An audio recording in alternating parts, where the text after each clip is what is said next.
Hitlerjugend atau Pemuda Hitler ialah organisasi bikinan Partai Nazi yang anggotanya khusus laki-laki berusia 10 hingga 18 tahun.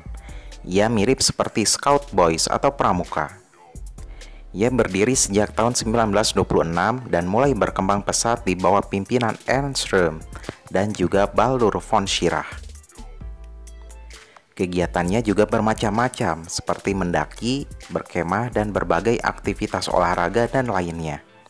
Tetapi banyak juga aktivitasnya yang sambil dijejali ideologi Nazi atau indoktrinasi.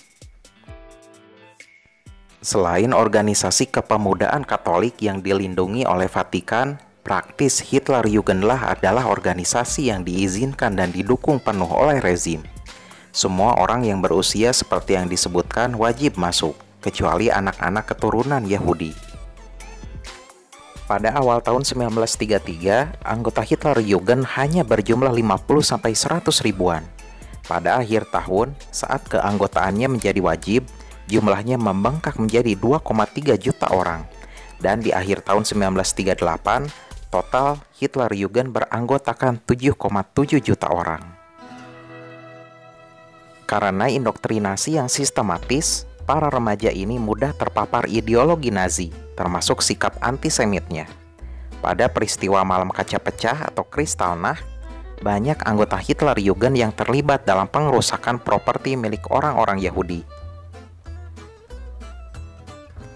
Bila di masa damai, para Hitlerjugend ini diproyeksikan menjadi kader Nazi di masa depan. Tetapi di saat perang, mereka dipaksa juga menjadi prajurit atau sukarelawan lainnya. Selain menjadi tentara, mereka juga ditugaskan di berbagai bidang, seperti di unit pemadam kebakaran, unit penyelamatan atau semacam tim SAR, dan lainnya. Di video kali ini, kita juga akan melihat seperti apa aktivitas anggota Hitlerjugend ketika perang berlangsung. Judulnya ialah Kriegseinsatz von Jugendliche, yang kurang lebih artinya upaya-upaya perang dari para anak-anak. Sumber utama video ini berasal dari buku Der Zweite Weltkrieg, Ursachen, Ereignisse und Auswirkungen, dan admin sedikit memodifikasi terjemahannya agar lebih mudah untuk dipahami.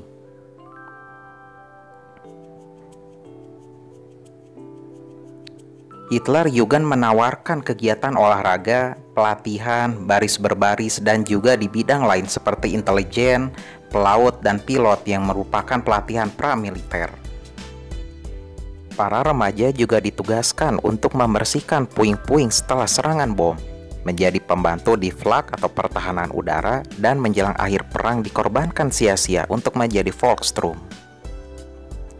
Sedangkan para perempuan ditugaskan di bagian-bagian yang berhubungan dengan telepon, transportasi, atau membimbing anak-anak ke tempat perlindungan saat kota tengah dibom oleh musuh. Jadwal sekolah yang biasanya rutin menjelang akhir perang sudah tak bisa diadakan lagi. Situasi darurat telah ditetapkan.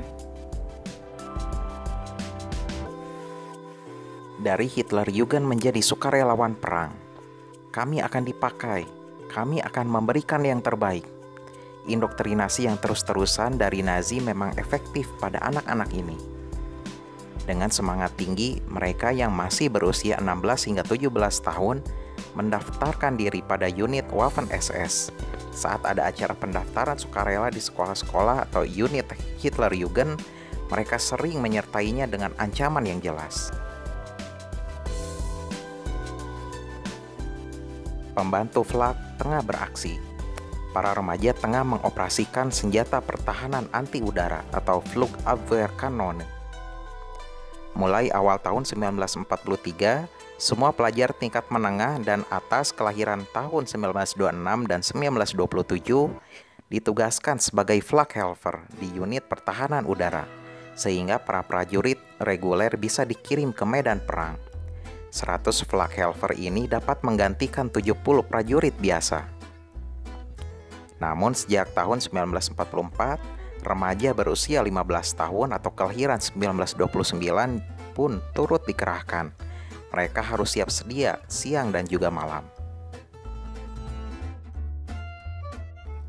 Latihan perang. Di tahun 1939, latihan seperti ini memang masih menyenangkan, tetapi juga tak mengabaikan sifat suka berpetualang dari anak-anak.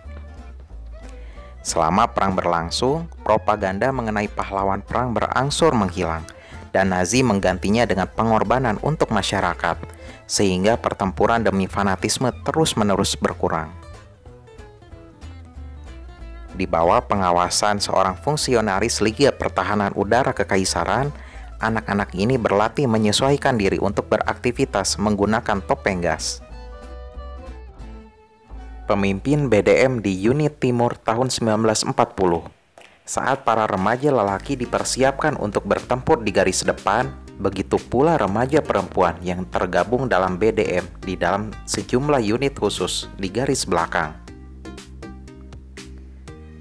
Di unit wilayah timur atau Osteinsatz, BDM juga mendukungnya dengan menjadi pemukim baru di daerah yang baru saja dikuasai oleh pasukan Jerman. Tujuan dari kaum Nazi yaitu mensukseskan prinsip Lebensraum atau ruang hidup di wilayah timur sepertinya tidak benar-benar seluruhnya terwujud. Hitlerjugend di medan perang. Bulan April 1945, tampak dua Hitlerjugend mempertahankan kota Berlin dengan senapan mesin. Apalagi yang masih dipertahankan dari Berlin? Bahkan jika pertanyaan semacam ini terlintas dalam pikiran, ia tidak boleh mengutarakannya. Pengadilan akan terus mengejar para disertir perang dan tak akan mengampuni desertir muda sekalipun. Mereka harus menunggu sampai pertempuran pamungkas dan berharap agar tetap hidup sampai perang berakhir. Permainan perang, medali salib kesatria untuk para anak-anak. Akhir Maret 1945, Nazi telah hampir hancur. Berlin juga akan segera menjadi puing-puing. Tentara Merah sedang menyiapkan pasukan untuk pertempuran pamungkas, yaitu Battle of Berlin, dimulai pada pertengahan April hingga awal Mei 1945, di mana 250.000 serdarunya akan tewas. Tetapi anak-anak ini masih menunjukkan raut wajah bangga. Ia diberikan penghargaan secara langsung oleh Hitler sendiri. Sebulan kemudian diktator tersebut bunuh diri. Akhir perang, sebuah kemarahan. Kemarahan, keputusasaan, penderitaan, dan kesedihan. Kekecewaan generasi yang terhina ini tercermin pada raut muka anak-anak Hitlerjugend ini. Pada akhir Maret 1945, mereka menjadi satu-satunya unit tempur yang selamat dan bertahan di baterai-baterai flak di Westwall atau Siegfried Line. Banyak remaja dan anak-anak yang sangat yakin pada ajaran Nazi. Mereka bertahun-tahun terpapar propaganda Nazi, lalu semua ini hancur lebur seketika. Memang dengan perang yang berjalan makin berlarut-larut, Wehrmacht telah kehilangan banyak tentara regulernya. Sehingga untuk mengisi kekosongan tersebut, maka digunakanlah para remaja ini. Selain ditugaskan sebagai Volkssturm, Nazi juga sampai membentuk divisi khusus yang bernama Divisi Panzer SS ke-12 Hitlerjugend dan dipimpin oleh seorang yang kawakan, yaitu Kurt Panzermeier. Meyer dan divisi ini pernah dikirimkan ke Normandia untuk melawan sekutu, serta sejumlah pertempuran di tanah Jerman sendiri. Foto-foto sekutu yang menangkap tentara Jerman yang masih berusia sangat muda juga banyak tersebar.